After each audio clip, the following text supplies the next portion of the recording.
तो आज हम पढ़ने जा रहे हैं केमिकल फार्मूला के बारे में। हम देखेंगे केमिकल फार्मूला क्या है, कौन कौन से स्टेप्स हैं जिनके तहत हम किसी भी कंपाउंड का या सब्सटेंस का केमिकल फार्मूला जो है वो लिखते हैं।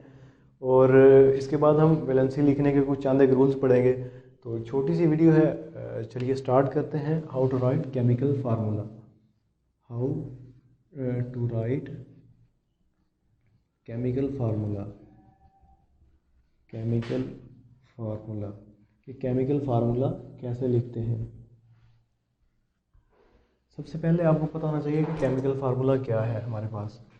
केमिकल फार्मूला है क्या हमारे पास। केमिकल फार्मूला जो है, केमिकल फार्मूला हमारे पास कंपाउंड्स को जो चीज़ डिनोट करती है, जिस चीज़ का कंपाउंड जो है हमारे पास, उनको हम केमिकल फार्मूला के तहत ही रिप्रेजेंट करते हैं। केमिकल फार्मूला की अगर मैं बात करूं, केमिकल फार्मूला रिप्रेजेंट्स कंपाउंड्स या compounds are represented by chemical formula. Chemical formula represents compounds. Compounds जो भी हैं हमारे पास केमिस्ट्री में, वो केमिकल फार्मूला के तहत रिप्रेजेंट किए जाते हैं। जबकि जो एलिमेंट हैं हमारे पास, एलिमेंट्स जो है हमारे पास, वो किसके तहत रिप्रेजेंट किए जाते हैं। एलिमेंट्स की अगर मैं बात करूं, एलिमेंट्स की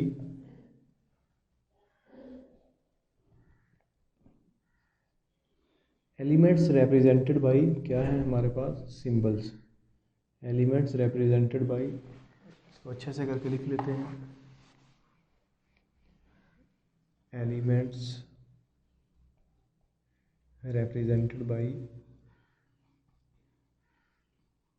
सिंबल्स। एलिमेंट्स को हम सिंबल्स के तहत रिप्रेजेंट करते हैं।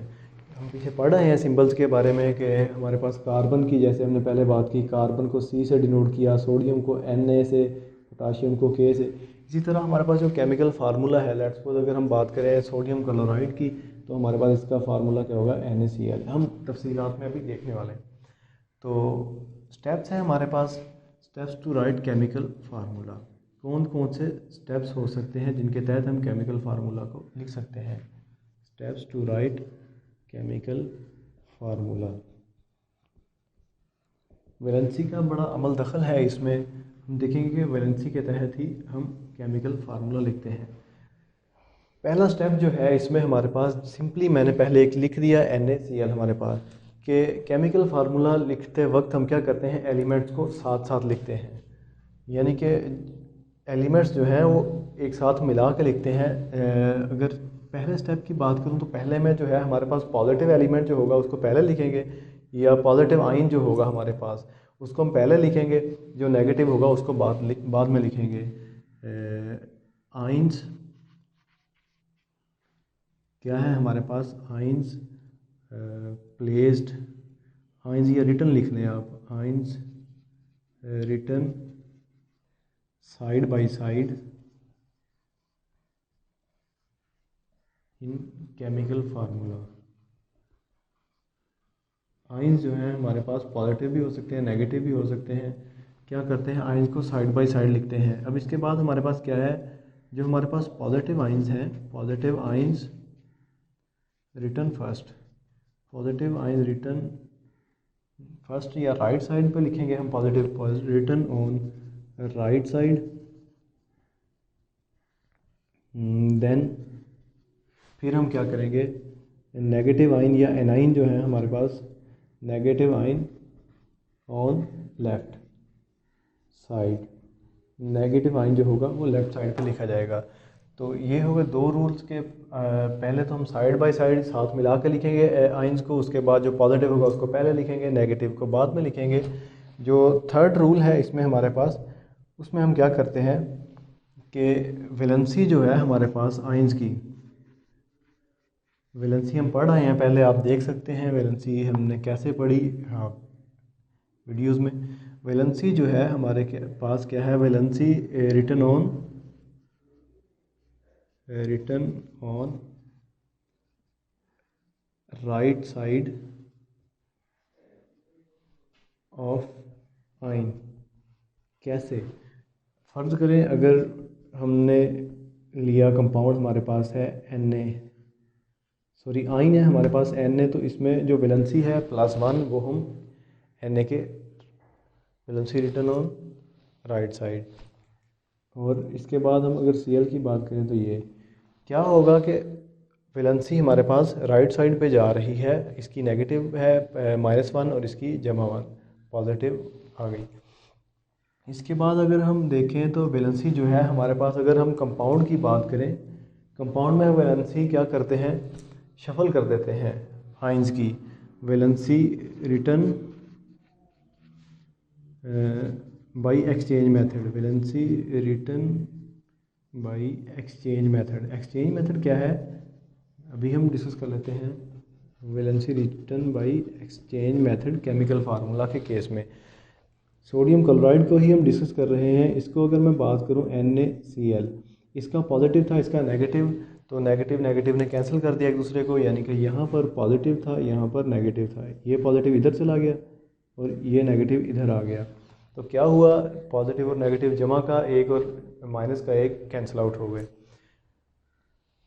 वैलेंसी राइट साइड पे लिखी जाती है, वैलेंसी एक दूसरे को कैंसिल आउट भी कर सकती है या एक दूसरे को जो है जमा माइनस करके जो है चेंज भी हो सकती है।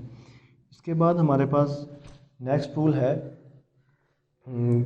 वैलेंसी को यहाँ पर तो हमने ख़त्म कर दिया, ख़त्म नहीं किया लेकिन ऐसा लिख दिया। अगर वैलेंसी क्या है, इफ़ वैलेंसी इज सेम, अगर वैलेंसी हमारे पास दोनों की इक्वल आ रही जैसा कि NaCl के केस में, देन क्या होगा, then it will be offset, it is offset या ख़त्म हो जाएगी, ऑफसेट ख़त्म हो जाएगी, it will be then it is offset. अगर हमारे पास वैलेंसी क्या है सेम नहीं है, मुख्तलिफ आ गई वैलेंसी, तो क्या होगा, वैलेंसी एक्सचेंज मेथड के तहत लिख दी जाएगी। इफ़ वैलेंसी इज़ डिफरेंट, अगर वैलेंसी क्या है हमारे पास डिफरेंट है, इज़ डिफरेंट, तो क्या होगा, then it is written by exchange method, written by exchange method. Exchange method में हमने क्या किया था अभी देख लेते हैं। लेट्स सपोज हमारे पास कैल्शियम है, इसकी एग्जांपल में अगर मैं देखूं, जी वैलेंसी हमारे पास डिफरेंट आ गई, Ca+2 है हमारे पास, कैल्शियम है, इसके बाद हमारे पास Cl है, क्लोरीन की -1 है। तो इस केस में हम क्या करेंगे, CaCl2, इसकी वैलेंसी उस तरफ चलेगी।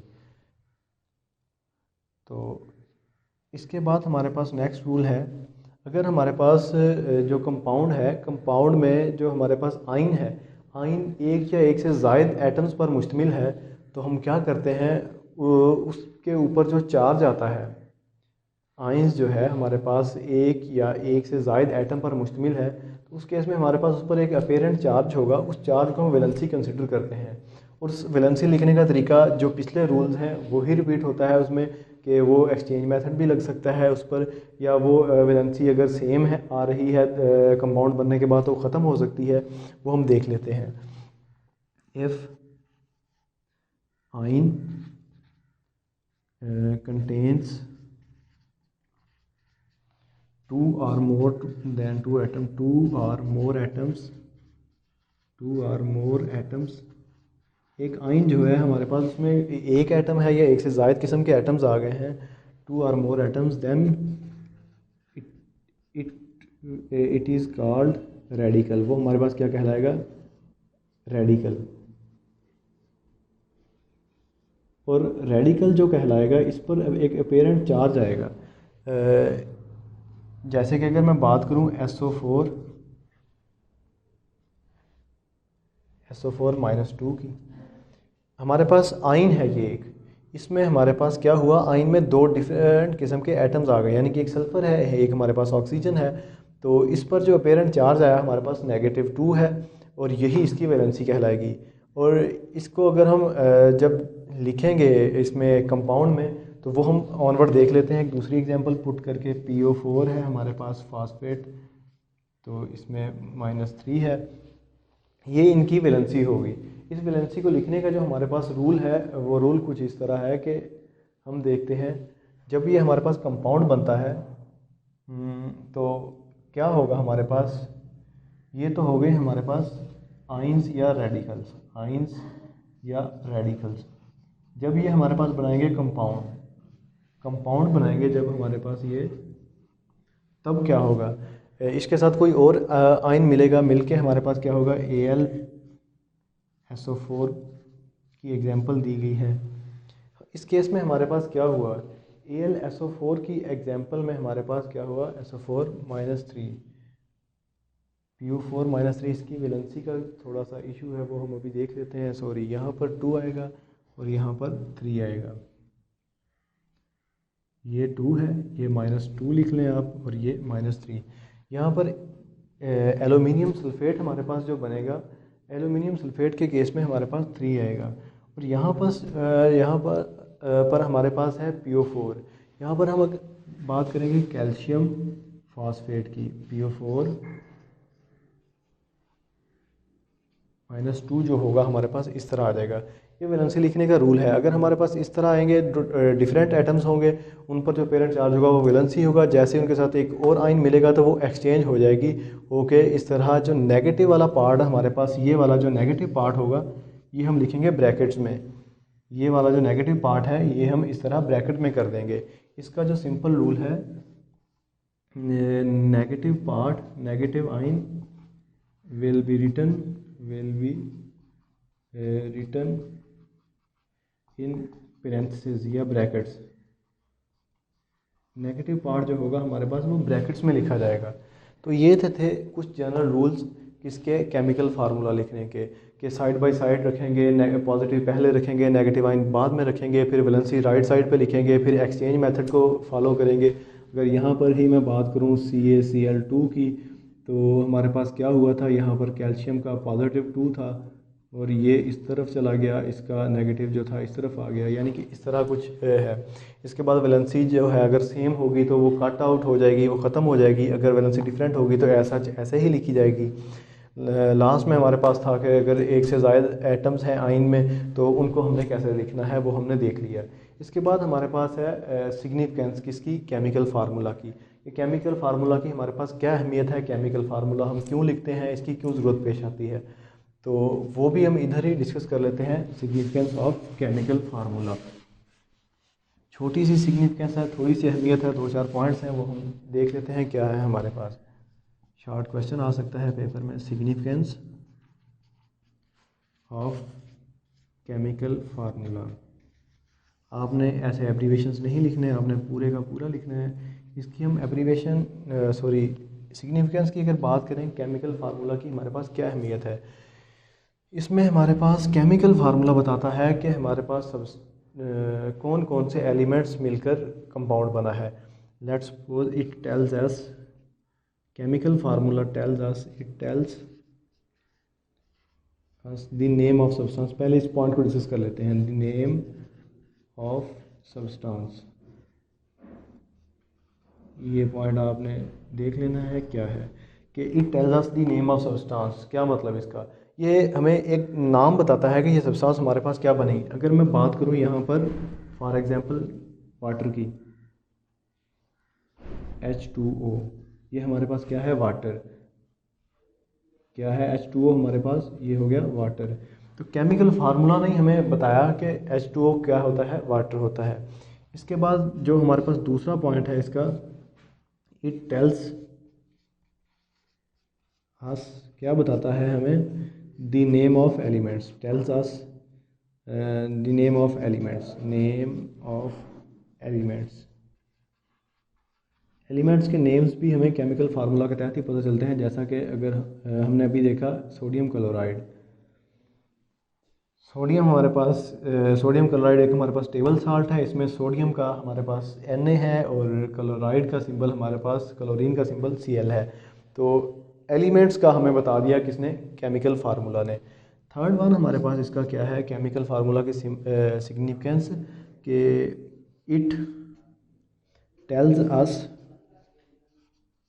The number of moles in balanced chemical equation, balanced chemical equation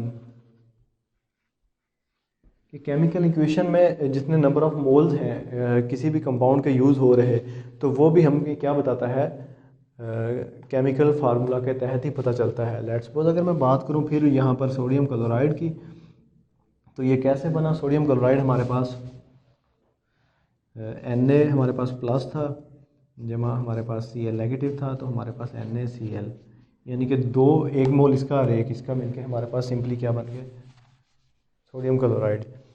ये हमें नंबर ऑफ मोल्स के बारे में बताता है इन केमिकल इक्वेशन, ये नंबर ऑफ मोल्स, और इसके बाद हमें ये बताता है AMU के बारे में और ग्राम्स के बारे में। It tells us about the, क्या है हमारे पास, indicates the mass of compound in gram और AMU। It tells us number of grams और AMU इन अ कंपाउंड, कि कितने ग्राम हैं या उसमें कितने AMU हैं, ये भी हमें मालिक्यूल इसके केमिकल फार्मूला के तहत पता चलता है। लास्ट में एक पॉइंट है वो भी हम देख लेते हैं ज़रा, है क्रिटिकल सा, 1 मालिक्यूल इनफैक्ट और फार्मूला यूनिट। कंपाउंड एक मालिक्यूल हो सकता है या एक फार्मूला यूनिट हो सकता है। केमिकल फार्मूला हमें बताता है, इट टेल्स अस, ये हमें क्या बताता है कि जो हमारे पास कंपाउंड है, it tells us compound in fact may be molecule है या फार्मूला यूनिट है। इसके बारे में मज़ीद हम आगे जाके पढ़ेंगे, फार्मूला यूनिट्स के बारे में, मालिक्यूल और फार्मूला यूनिट। ये भी हमें किससे पता चलता है, ये हमें पता चलता है केमिकल फार्मूला के ज़रिए। पहले हमने देखा केमिकल फार्मूला, फिर हमने स्टेप्स देख लिए किन के तहत हम केमिकल फार्मूला को जो है लिखते हैं, उसके बाद हमने सिग्निफिकेंस देख ली केमिकल फार्मूला की। तो ये था जी आज का लेसन हमारा, होपफुली आपको समझ आया होगा।